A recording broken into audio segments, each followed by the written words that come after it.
they're not operating on parallel tracks where they're doing the remedial design, which people that don't know, it takes up to a year, sometimes a little longer, to do the actual design for what you're going to do.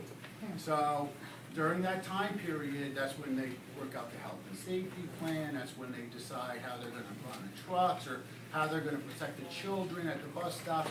All that has to be worked out in a remedial design. It can take a little shorter than a year. Generally, it takes about a year before they can start the remedial action. So if they are not running in parallel tracks and they do not meet their deadline for this, and there's a decision made that the contingency doesn't work, then you lose that time, because you then have to go back and start over. Well, specifics will be answered in the enforcement agreements that are being negotiated between Ford and EPA at this very moment. What does that mean in English? The consent decree is being, or administrative order on consent is being worked out with the lawyers, and that will be one of the subjects. I thought this was the township we were talking about. You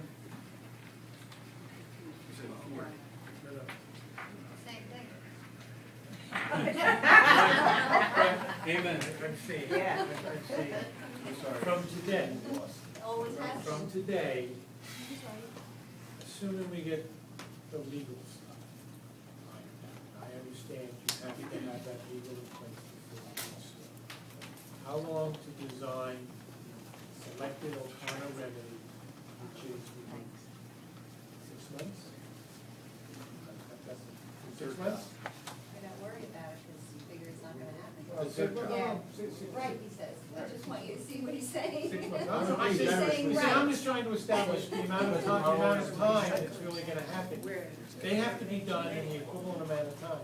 Well, if they, 6 months, then they have to be done in 6 months. If it's a year, they get a year. It makes a significant difference on whether or not the contingency will ever be implemented.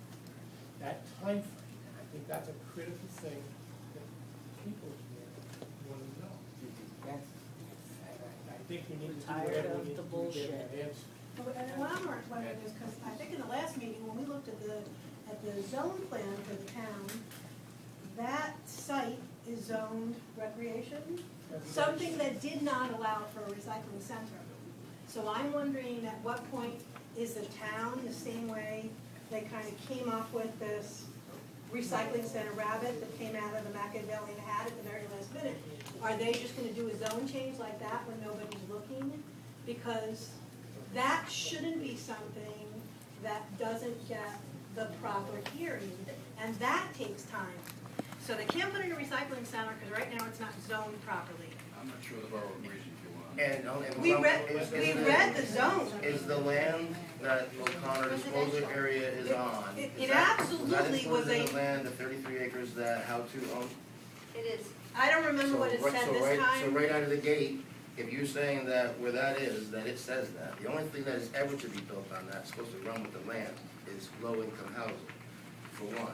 And for two, I had given the information at that big ha-do at the school about the fact that the land deed from 1906 from the Hewitt stated that that land shall never stay polluted. Whoever polluted it must clean it. It runs with the land, it's part of the land, just like we are. But if you go back, And nobody's ever addressed it. if you go back to the zone plan, I sat on the zoning board for 27 years. I know how to read the book.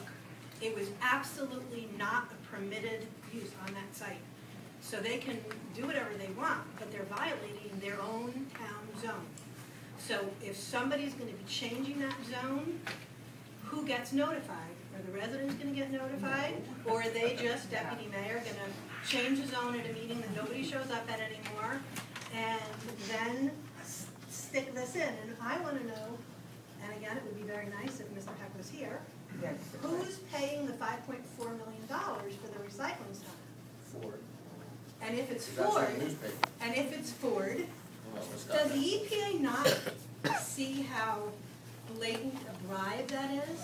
Because here's what it says. There you go. It's not a backdoor deal. It's a, we're not even ashamed that we're gonna offer the borough $5.4 million. Sweep everything so under the that they carpet. keep their mouths shut and don't Like stand it's up been for their for years. residents. And in the meantime, we're gonna save $30 million takes the money and runs out on their residents. Yep. Those kinds of deals used to get done behind closed doors. Now there's no shame anymore that they're not even. Right in the open. $4 million bribe to screw their residents. And EPA, We don't know what I deal's had been so worked much out. faith in you I'm guys. sure you do. I have never, I had so much faith what's going on. that when Mr. Watkins stood here and spoke to our faces, that he was looking for the best outcome, I truly believed him.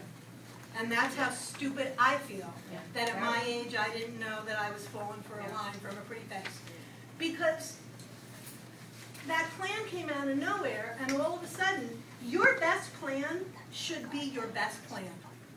If your selected remedy was dig it up and excavate it off-site, I don't care what stuff the borough's doing behind their little deals. That should still be your best plan. Yes, absolutely. Anything other than best is second best. We Then want we our need to plants stop being back. a We second want our best town. strawberries back. So, Our grapes, our flowers, our trees. you know, I Our want to know health. how they're getting around zoning, and someone needs to look into that blatant bribe.